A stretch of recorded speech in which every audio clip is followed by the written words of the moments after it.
When Ferrari confirmed that Lewis Hamilton would be heading into 2026 with a new race engineer, it sent a shockwave straight through the paddock, and honestly, it's not hard to see why. This wasn't a quiet internal reshuffle or a minor tweak behind the scenes.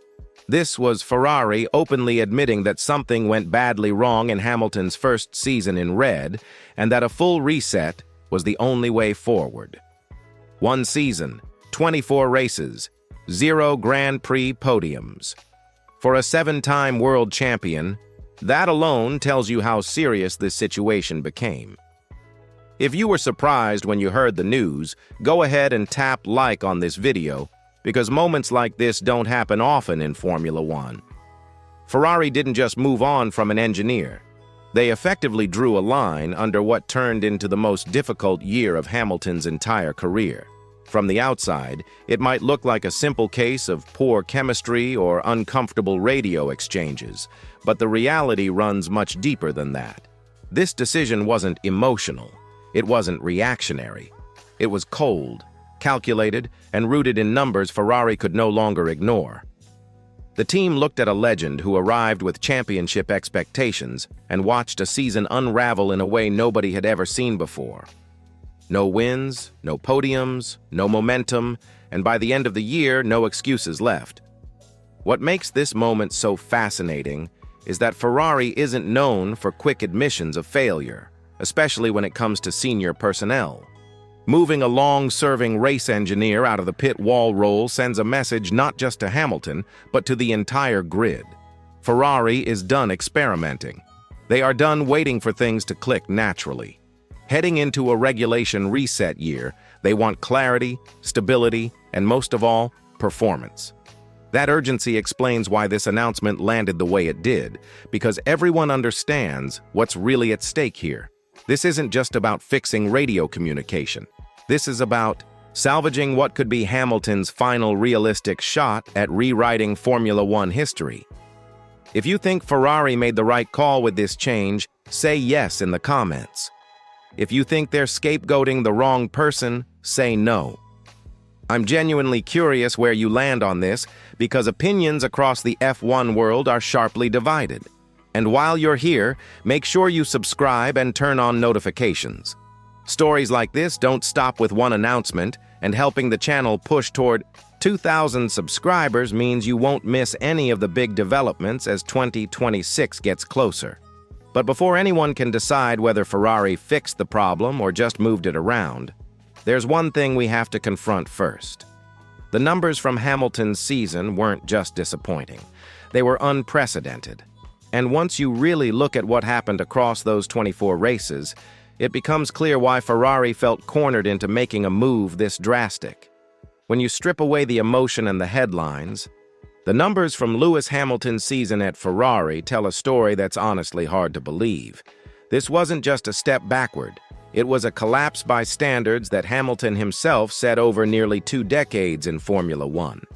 He finished the season 6th in the championship, and that alone would have raised eyebrows. But then you see the gap. His teammate outscored him by 86 points in the exact same car. That's not a marginal difference. That's the kind of deficit that forces uncomfortable conversations inside any team, especially one that brought Hamilton in expecting leadership and title contention. The qualifying numbers made things even worse. Across the season, Hamilton was out-qualified 19 times to just 5. For a driver who built his entire reputation on Saturdays as much as Sundays, that statistic feels almost unreal.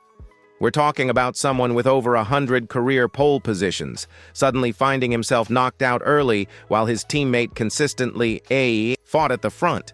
And it didn't improve as the season went on. In fact, it unraveled. 3 straight Q1 eliminations at the end of the year told Ferrari everything they needed to know about how deep the problem had become. Race day offered no relief either. Hamilton's best finishes across 24 races were 4th-place results, and he managed that only 4 times all year. No podiums, not once. That single fact stands out above everything else, because it had never happened to him before. 18 seasons in Formula One, and this was the first time he walked away without standing on the rostrum even once. The only real high point came in a sprint race, when he grabbed pole and won in China.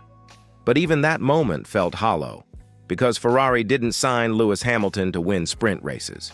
They signed him to fight for world championships. If you're watching this and thinking this was the worst season of Hamilton's career, drop a comment and say so. And let me ask you this, directly. Do you think these struggles were mostly about the car, or do you think this was about the driver trying to adapt to a completely new environment after more than a decade somewhere else? Let me know which side you're on, because that question sits at the heart of everything Ferrari decided to do next. From Ferrari's point of view, these results weren't just disappointing, they were dangerous. Heading into a massive regulation reset, they couldn't afford to carry uncertainty into 2026. Every weak link had to be identified, whether that meant admitting a driver wasn't comfortable or acknowledging that the structure around him wasn't working. And when Ferrari started pulling on that thread, it led them straight to something Hamilton had relied on for most of his career, something he no longer had when he arrived in Maranello. Because to really understand why this season fell apart so quickly, you have to look at what Hamilton left behind at Mercedes, and why losing that. Connection mattered far more than anyone realized at the time. To understand why Lewis Hamilton's first season at Ferrari unraveled the way it did, you have to start with what he no longer had in his corner. For 12 straight years, Hamilton raced with the same voice in his ear. Peter Bonington wasn't just a race engineer. He was part of Hamilton's rhythm, part of how he processed pressure, strategy, and chaos at 200 miles an hour. Together, they won 6 world championships and more, then 80 races, becoming the most successful driver-engineer partnership Formula One has ever seen. That kind of connection doesn't get replaced just because a new season starts. When Hamilton announced he was leaving Mercedes, many people assumed Bonington might follow. That possibility disappeared almost immediately. A non-solicitation clause in Hamilton's contract meant he couldn't bring key personnel with him to Ferrari. Bonington stayed at Mercedes, was promoted, and continued his career. There, while Hamilton arrived in Maranello alone. No familiar voice, no shared shorthand, no years of trust to fall back on when things went wrong. The pairing with Riccardo Adami wasn't a carefully chosen partnership. It was the option that existed. That reality showed itself on the radio from the very beginning. In tricky conditions early in the season, Hamilton's frustration started to surface, and by the time Miami came around, the tension was impossible to ignore. When he questioned the pace of decisions and the teamwork on the radio, it wasn't anger so much as urgency. He was used to faster responses, to an engineer who already knew what he needed before he finished the sentence.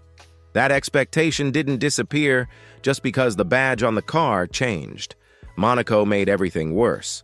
In the middle of a tense exchange, Hamilton asked his engineer directly if there was a problem between them.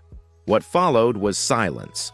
No clarification, no reassurance, just a pause that fans immediately dissected and turned into proof that something wasn't working. Relationships like this survive on trust and instinct, on knowing exactly how to speak to each other when the pressure peaks. Hamilton and Bonington built that over more than a decade. Trying to recreate it in a single season was always going to be a gamble. If you've ever followed Formula One closely, you know how much these relationships matter. So let me ask you this. Do you think driver-engineer chemistry can actually make or break a season, or do you think raw talent should be enough no matter who's on the radio? Drop your take in the comments. And if you remember those iconic Hamilton radio moments from the Mercedes years, make sure you like the video and subscribe. Helping the channel grow toward 2,000 subscribers means we can keep breaking down stories like this in real time. By the end of the year, the awkward exchanges hadn't disappeared. The tension lingered right through the final race, and it became clear to everyone involved that something had to give.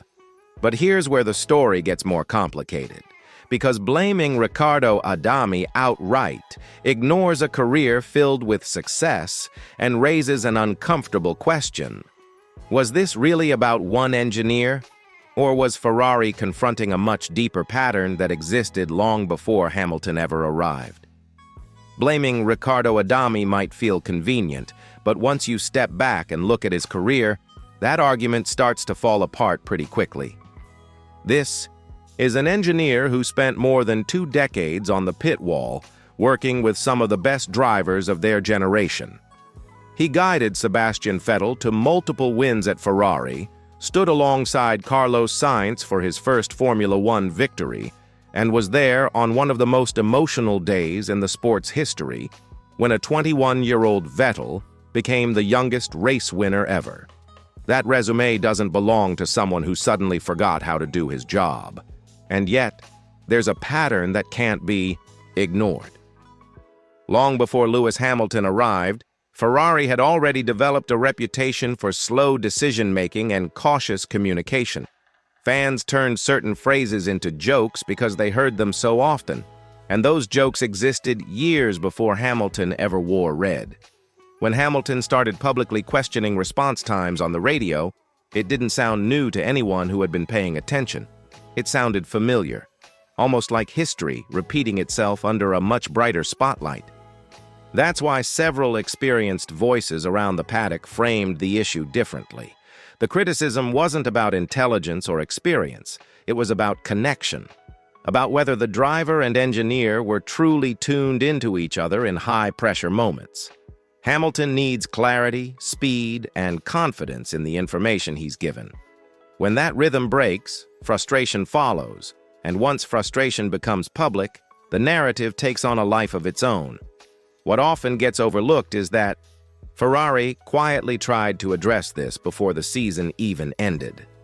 Midway through the year, Hamilton made a significant adjustment by bringing a familiar engineer closer to his side of the garage. This wasn't random. It was a clear signal that he needed someone who already understood how he thinks, how he drives, and how he communicates when everything is on the line. Ferrari allowed it to happen, even though reshuffling roles during a championship is never ideal. That flexibility matters.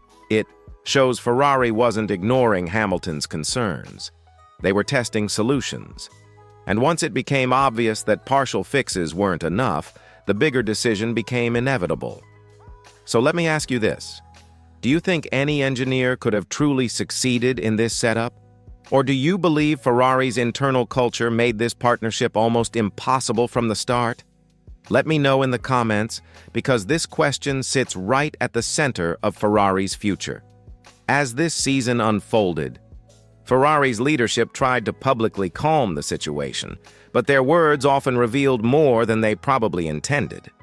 And once you listen closely to what was said toward the end of the year, it becomes clear that this decision was already being prepared long before the official announcement ever arrived. By the time Ferrari finally made the engineer change official, the direction they were heading in had already been quietly signaled for months. Publicly, team leadership tried to downplay the tension, insisting that what fans heard on the radio sounded worse than it actually was. But when comments start surfacing about drivers needing to talk less, or about the importance of better understanding each other, it tells you something fundamental wasn't clicking. Ferrari knew they were heading into the most important regulation reset in years, and carrying unresolved friction into 2026 simply wasn't an option. That's why this move goes far beyond one season or one partnership. The 2026 regulations represent a clean slate for everyone on the grid. New power units, new cars, and a chance to reset competitive order. For Lewis Hamilton, this isn't just another opportunity. At 41 years old, it may be his final realistic shot at achieving something no driver has ever done before. Ferrari understands that reality, and this decision makes one thing very clear. They are all in on Hamilton. Every obstacle they can control has been removed. Every variable that could absorb blame has been eliminated. That's where the expected promotion of Luca Della becomes so important. This isn't about finding the smartest engineer available. It's about familiarity. Della already knows how Hamilton thinks. He understands the cues, the timing, the tone that works under pressure. After spending more than a decade building that instinctive connection with one person at Mercedes, starting completely from scratch proved disastrous. Promoting someone with existing history is Ferrari's best attempt at accelerating a bond that normally takes years to build. But here's the uncomfortable part that no engineer change can erase. The 2025 season wasn't just bad by Hamilton's standards. It was historically bad by his own career benchmarks. 0 podiums, a heavy qualifying deficit, a championship finish far from where expectations pointed. Some of that came from adaptation, new team, new car, new environment after 12 years in one place. But some of it raises a harder question, about age, and whether adapting to modern Formula One now takes more out of him than it once did. Ferrari's move doesn't answer that question. It simply removes one excuse. If Hamilton struggles again in 2026, there's nowhere left to deflect responsibility. Ferrari bent over backward to make him comfortable, even moving aside a loyal, long-serving engineer to do it. The pressure now sits entirely on Hamilton's shoulders, and that's exactly how Ferrari wants it. This is a clean slate. No misunderstandings. No communication issues to point at. Just performance. Before we wrap this up, I want to hear from you. Do you believe Lewis Hamilton still has one championship run left in him? Or do you think 2025 showed us the beginning of the end? Drop your prediction in the comments because this debate is only going to grow louder as testing and racing get closer. And if you've enjoyed this breakdown, make sure you like the video and subscribe to the channel. Helping us reach 2,000 subscribers means you'll be right here as the answers finally arrive on track.